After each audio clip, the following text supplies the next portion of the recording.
ఇక డీటెయిల్స్ చూద్దాం. తమ ఫోన్లతో పాటు ఫ్యామిలీ ఫోన్లను కూడా ట్యాప్ చేశారని ఆరోపించారు ఎమ్మెల్సీ తీన్మార్ మల్లన్న. సిట్ పిలుపుతో జూబ్లీహిల్స్ కార్యాలయంలో అధికారులకు తన స్టేట్మెంట్ ను ఇచ్చారు. కేసీఆర్ ప్రభుత్వం కూలిపోకపోతే ఇప్పటికీ ఇలాంటి అరాచకాలు ఇంకా కొనసాగేవని మండిపడ్డారు మల్లన్న. తనను మావోయిస్టు సానుభూతి పరుడిగా చూపించి ఫోన్ ట్యాప్ చేసినట్లు తెలిపారు.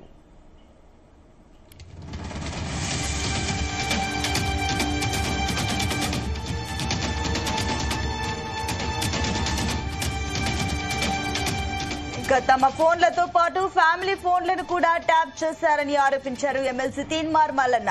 సిట్ పిలుపుతో జూబ్లీహిల్స్ కార్యాలయంలో అధికారులకు తన స్టేట్మెంట్ ను ఇచ్చారు. కేసీఆర్ ప్రభుత్వం కూలిపోకపోతే ఇప్పటికీ ఇలాంటి అరాచకాలు ఇంకా కొనసాగేవని మండిపడ్డారు మల్లన్న.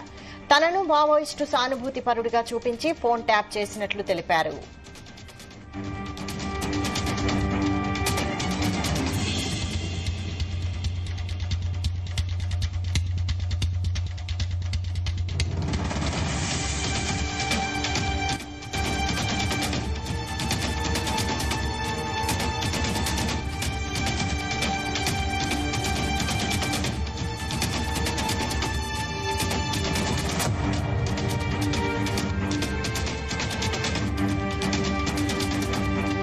ఇక తమ ఫోన్లతో పాటుగా ఫ్యామిలీ ఫోన్లను కూడా ట్యాప్ చేశారని ఆరోపించారు ఎమ్మెల్సీ తీన్మార్ మల్లన్న. దీనికి సంబంధించి మరిన్ని డీటెయిల్స్ మా క్రైమ్ బ్యూరో చీఫ్ రవితేజ అందిస్తారు.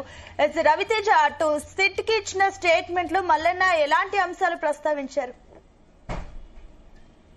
ఈ రోజు తనకు ఇచ్చినటువంటి నోటీసుల ప్రకారంగా జూబ్లీహిల్స్ లోని సిట్ కార్యాలయం ముందు తనకు ఉన్నటువంటి అనుమానాలన్నీ కూడా సిట్ కార్యాలయం ముందు పోలీసులకు స్టేట్మెంట్ రూపంలో ఇవ్వడం జరిగింది. తీన్మార్ మల్లన్న దాదాపు 3 నెలల పాటు నా ఫోన్ ట్యాపింగ్ గురయ్యింది అంటూ కూడా ఈ విషయాన్ని మరోసారి సిట్ ముందు తెలియజేశారు. నా చుట్టుపక్కల వారు ఉన్నటువంటి ఫోన్లు ట్యాప్ చేశారు.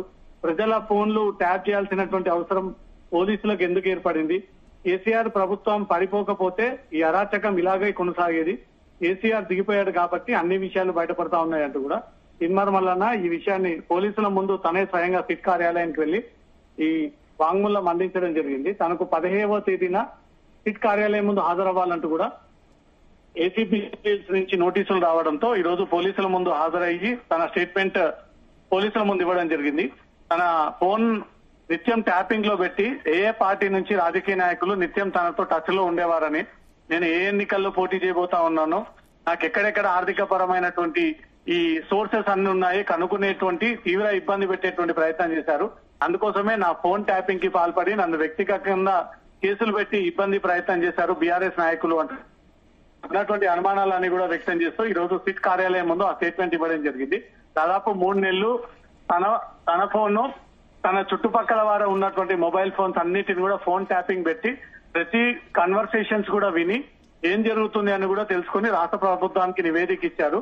సడన్ గా బీఆర్ఎస్ ప్రభుత్వం అధికారం కోల్పోయిందే గాని అధికారం కంటిన్యూ ఉండి ఈ రోజు కంటిన్యూ చాలా మంది రాజకీయ నాయకులవి, సాధారణులవి, వ్యాపారవేత్తలవి ఫోన్ ట్యాపింగ్ పేరుతో వీళ్ళు అనేక వసూళ్లకు పాల్పడ్డాడు. కోట్లాది రూపాయలుగా ప్రభుత్వానికి ఇల్లీగల్ గా డబ్బులు తెచ్చిపెట్టారంటే కూడా తీన్మార్ మల్లన్న చేసినటువంటి కామెంట్స్ ఈ రోజు సంచలనంగా మారింది. వైశాలి, అయితే రవితేజ మరొక ఏదైతే తన ఫోనే కాకుండా కుటుంబ సభ్యుల ఫోన్లు కూడా ట్యాప్ చేశారన్న ఏదైతే ఈ ఆరోపణ ఉందో దీనికి సంబంధించి కూడా కుటుంబ సభ్యులు కూడా సిట్ ముందు హాజరయ్యే అవకాశాలున్నాయా? ఒకరొకరుగా బాధితులు ఎవరైతే తన ఫోన్ ట్యాపింగ్ కి గురైందంటూ కూడా గతంలో ఆరోపణలు వ్యక్తం చేసి మేము పోలీసులకు ఫిర్యాదు చేయాలనుకున్నాము, అయినా పోలీసులు మా ఫిర్యాదులు తీసుకోలేదు, పోలీసులు వన్ సైడ్ గా వ్యవహరిస్తా ఉన్నారంటూ కూడా గతంలో మీడియా ముందుకు వచ్చి ఏవైతే తమ ఫోన్ ట్యాపింగ్ పై అనుమానాలు ఉన్నాయంటూ కూడా ఆందోళన వ్యక్తం చేశారు. వారికి మాత్రమే నోటీసులు అందజేసి మీకు ఫోన్ ట్యాపింగ్ గురైనట్టుగా మీకు ఎలా తెలిసింది, ఎలా అనుమానం కలిగింది, ఫోన్ ట్యాపింగ్ చేసిన తర్వాత మీకు జరిగినటువంటి అన్యాయం ఏంటి, మిమ్మల్ని ఏ రకంగా ఇబ్బందులు పెట్టారు, అసలు ఫోన్ ట్యాపింగ్ అంశంలో మిమ్మల్ని ఎందుకు ట్యాప్ చేయాలనుకుంటున్నారు అన్నిటిపై కూడా ఎప్పటికప్పుడు సిట్ వివరాలు సేకరిస్తా ఉంది. తమకిచ్చినటువంటి వివరాల్లో తమకిచ్చినటువంటి నోటీసు ప్రకారంగా స్వయంగా బాధితులే విక్టిమ్స్ అక్కడికి హాజరయ్యి వాళ్ళే తమకు జరిగినటువంటి అన్యాయం ఇన్ని రోజుల పాటు ఉన్నటువంటి వ్యవహారానికి సంబంధించి అన్ని వివరాలు కూడా స్టేట్మెంట్ రూపంలో అందజేయడంతో పోలీసులు ఆ స్టేట్మెంట్ అంతా కూడా రికార్డ్ చేసుకొని తిరిగి ఫైనల్ ఛార్జ్ షీట్ రూపంలో ఈ బాధితుల వివరాలు వాంగ్మూలం అంతా కూడా రికార్డ్ చేసి తిరిగి కోర్టుకి సమర్పించనున్నారు. ఈ రోజు బండి సంజయ్ నోటీసులు జారీ చేశారు. తిన్మార్ మల్లన్న నోటీసులు జారీ చేయడంతో ఈ రోజు హాజరయ్యి తనకున్న జరిగినటువంటి అన్యాయం అన్ని కూడా పోలీసుల ముందు వాంగ్మూలం రూపంలో ఇవ్వడం జరిగింది.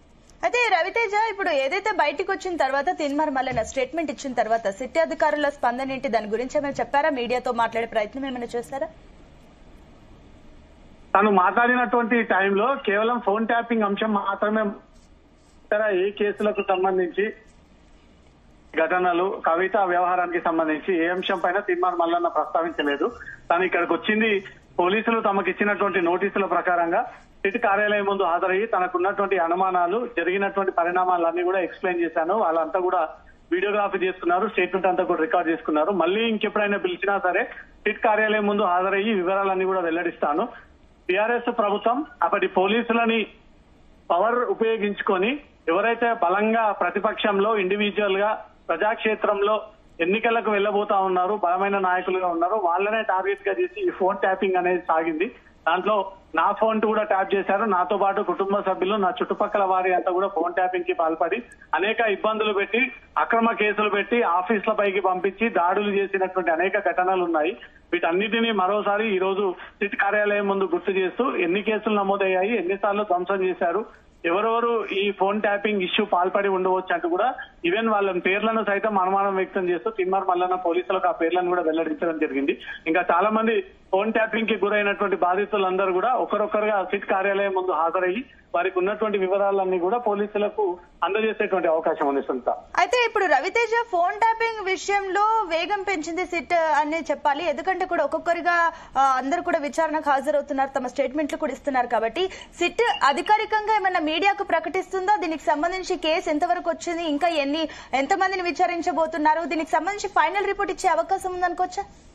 సిట్ ఫామ్ చేసినప్పుడు, అంతకు ముందు కేసు నమోదైనప్పుడు ఎప్పటి వరకు ఏం జరుగుతోంది, కేసు స్టేటస్ ఏంటి, ఎవరు వచ్చారు, ఎవరు వెళ్లారు, కేసు దర్యాప్తు ఏ స్టేజ్ లో ఉంది, ఈ వివరాలు ఎక్కడ కూడా మీడియా నోట్ రూపంలో గానీ, ప్రెస్ మీట్ల ద్వారా గానీ, సమావేశం ద్వారా వివరాలు తెలియజేయట్లేదు. మేబీ ఈ దర్యాప్తు మొత్తం పూర్తయిన తర్వాత వెస్ట్ జోన్ డీసీపీ మీడియా ముందుకు ఏర్పాటు చేసి ఆ వివరాలను కూడా అందించేటువంటి ఛాన్స్ ఉంది. ఫోన్ ట్యాపింగ్ అనేది దేశంలోనే ప్రకంపనలు క్రియేట్ చేశాయి. ఫోన్ ట్యాపింగ్ అనేది సర్వసాధారణంగా ప్రభుత్వం చేపడుతుంది. అది మావోయిస్ట్ కదలికల మీద, ఎక్స్ట్రీమిస్ట్ పైన దృష్టి పెట్టి మాత్రమే ఫోన్ ట్యాపింగ్ కి పాల్పడతా ఉంటారు. కానీ వాళ్ళ ముసుగులో ఈ ప్రైవేట్ దందా నడిపించేలాగా పోలీసులు ఒక వ్యవస్థను ఏర్పాటు చేసుకుని అన్ని అక్రమాలకు పాల్పడి, దౌర్జన్యాలకు పాల్పడి, ఇల్లీగల్ గా డబ్బులు వసూలు చేసి ఎలాగైనా ఎన్నికలకు వెళ్లకుండా ఆర్థికంగా వాళ్ళ సోర్స్ అంతా కూడా కట్ చేసేటువంటి ప్రయత్నం జరిగింది.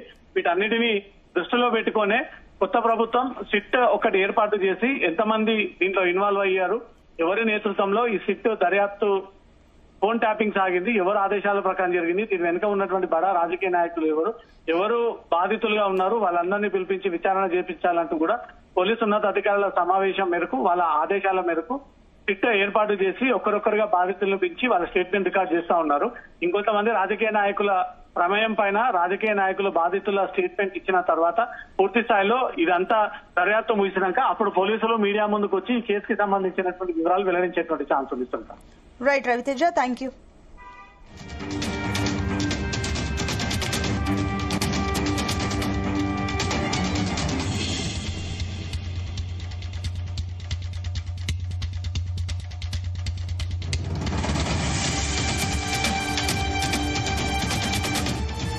చంద్రశేఖరరావు గారి సారథ్యంలో నడిచినటువంటి బీఆర్ఎస్ పార్టీ పరిపాలనలో కొన్ని వేల ఫోన్ నెంబర్లు ట్యాప్ చేయడం జరిగింది. ప్రజాస్వామ్యాన్ని పూనీ చేస్తూ మా అందరి ఫోన్లను ట్యాప్ చేస్తూ మమ్మల్ని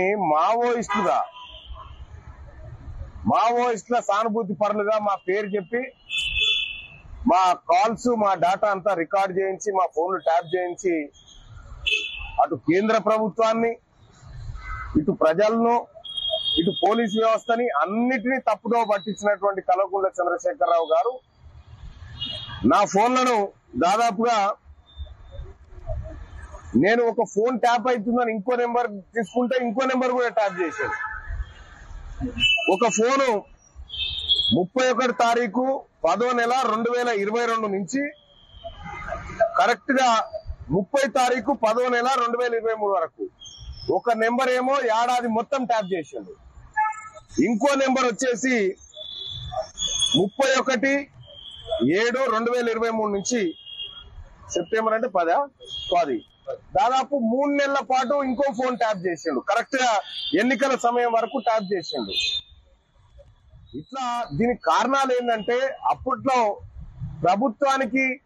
ప్రభుత్వ నిర్ణయాలకు వ్యతిరేకంగా మేము పోరాటం చేస్తున్నాం కాబట్టి ప్రజల పక్షాన పోరాడుతున్నందుకు మా ఫోన్లన్నీ ట్యాప్ చేయడం జరిగింది. నాదే కాదు, నా చుట్టుపక్కల ఉన్నటువంటి నా వల్ల కూడా అందరి ఫోన్లు కూడా ట్యాప్ చేయడం జరిగింది.